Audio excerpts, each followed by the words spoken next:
याद करिए दोस्तों, इस सिविल अस्पताल में क्या हुआ था। यह अस्पताल इंसान को जिंदगी देता है और राक्षसों ने, मैं जब यहां मुख्यमंत्री था, इसी सिविल अस्पताल में बम धमाके किए थे और निर्दोष लोगों को मौत के घाट उतार दिया था। याद है कि नहीं है? सीमा के उस पार से आतंक होता था। क्या उस समय दिल्ली में बैठे हुए लोगों का दायित्व नहीं था कि हिसाब चुकता करे? भाइयों बहनों, ऐसे ऐसे चीजें मेरे दिल में पड़ी हुई है। और मैंने उस दिन भी कहा था, पुलवामा के बाद मैंने पब्लिकली कहा था कि जो आग देशवासियों के दिल में है, वो आग मेरे दिल में भी है।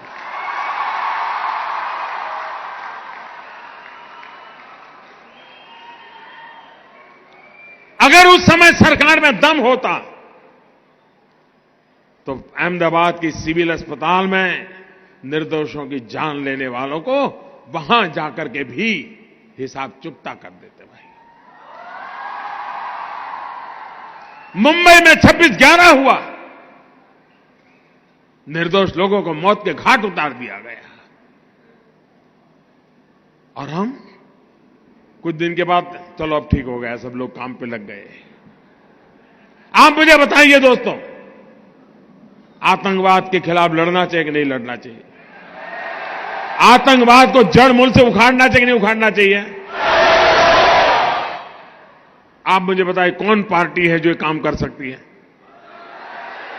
ईमानदारी से बताइए, कौन कर सकता है?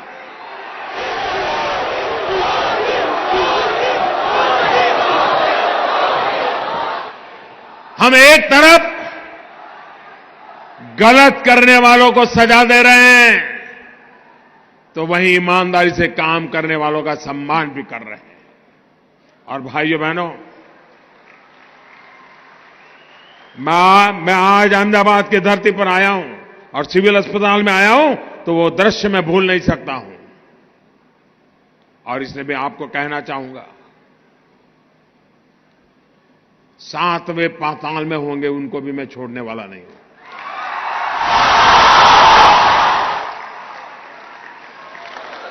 और देश का दुर्भाग्य देखिए, कुछ लोगों को तो पता नहीं क्या हो गया है।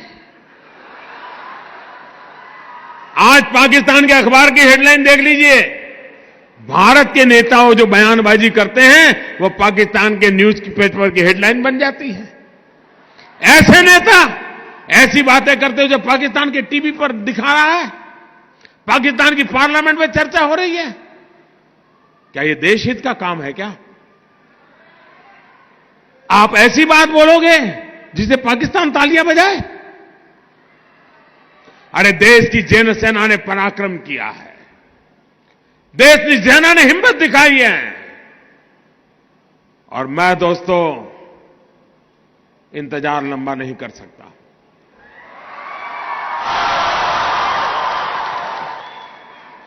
चुन चुन करके हिसाब लेना ये मेरी फितरत है।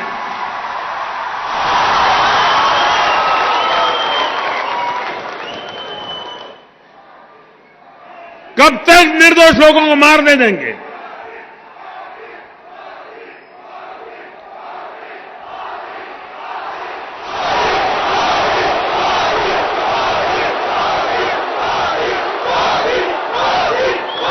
आप दोस्तों बताइए मुझे, आपको हमारे देश की सेना पर भरोसा है?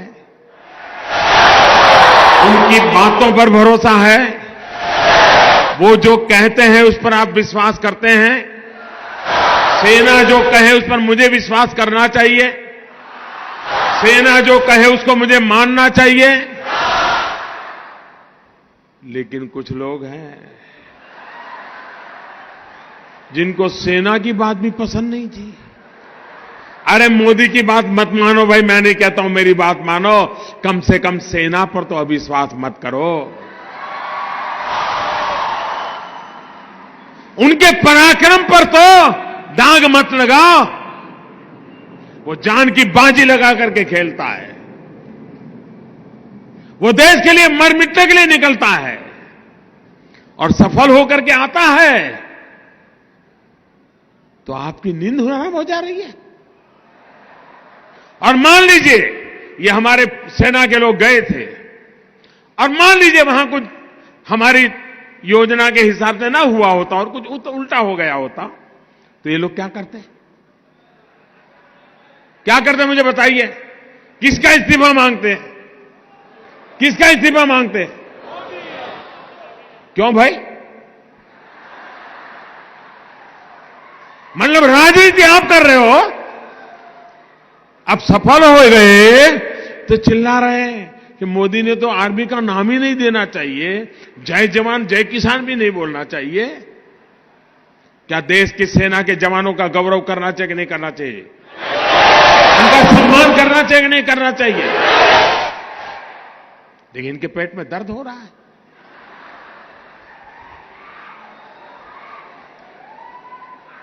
अब ये कहते हैं ये तो चुनाव वाला खेल है। जब सर्जिकल स्ट्राइक हमने पहली बार की तब कहां चुनाव था भाई? ये हमारा सिद्धांत है, हम घर में घुस के मारेंगे।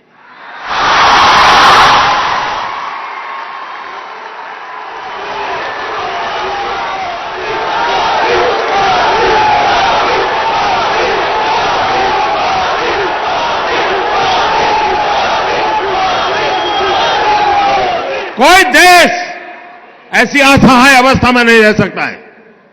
40 साल से आतंकवाद हिंदुस्तान के सीनों में गोलियां दाग रहा है जी। भारत मां की सीने में गोलियां दागी जा रही है, बम धमाके किए जा रहे हैं, निर्दोषों को मारा जा रहा है। लेकिन वोट बैंक की राजनीति में डूबे हुए लोग कदम उठाने से डरते हैं। मुझे सत्ता की कुर्सी की परवाह नहीं है, मुझे चिंता मेरे देश की, मुझे चिंता मेरे देश की है, मेरे देश के लोगों की सुरक्षा की है। और इसलिए मेहरबानी करके ऐसे मसलों पर राजनीति मत करो। अरे मोदी कहता है कि मैंने इतने घर बनाए, उस पर विवाद करो ना। मोदी झूठ बोल रहा है, सच बोल रहा है, सही कह रहा है, नहीं करो ना विवाद। नहीं कर रहे, सेना को लेकर के करते हैं विवाद।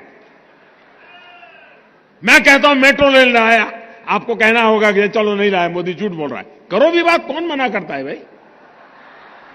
मैं कहता हूं मेडी सिटी बनाया, आप बोलो मोदी झूठ बोल रहा है, मेडी सिटी नहीं बनाए। बोलो ना, कौन मना करता है तुम्हें? मोदी को गाली देने के लिए कोई कम जगह है क्या?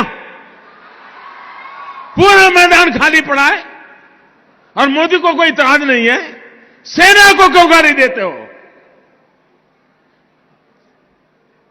देश के वीर जवानों को क्यों बदनाम करते हो? उनका मनोबल क्यों तोड़ते हो? और इसलिए भाइयों बहनों, मैंने प्रारंभ कहा था, मैं ऐसी धरती पर आया हूं जहां मैंने उस दिन लोगों को लाशें देखी है जी, घायल हुए डॉक्टरों को देखा है, खून से लथपथ नर्सों को देखा है।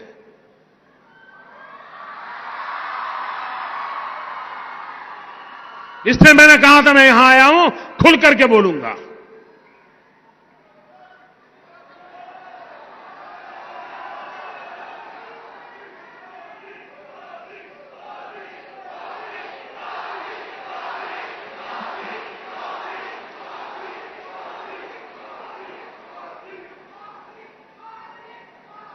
दोस्तों, जिस प्रकार से हम देश की सुरक्षा के लिए प्रतिबद्ध हैं और यह लड़ाई हमने छेड़ी है जी, या मान के चलिए हम देश हित में जो भी आवश्यकता होगा उसको करना हमारी प्राथमिकता रहेगी। मैं देश को विश्वास दिलाना चाहता हूं।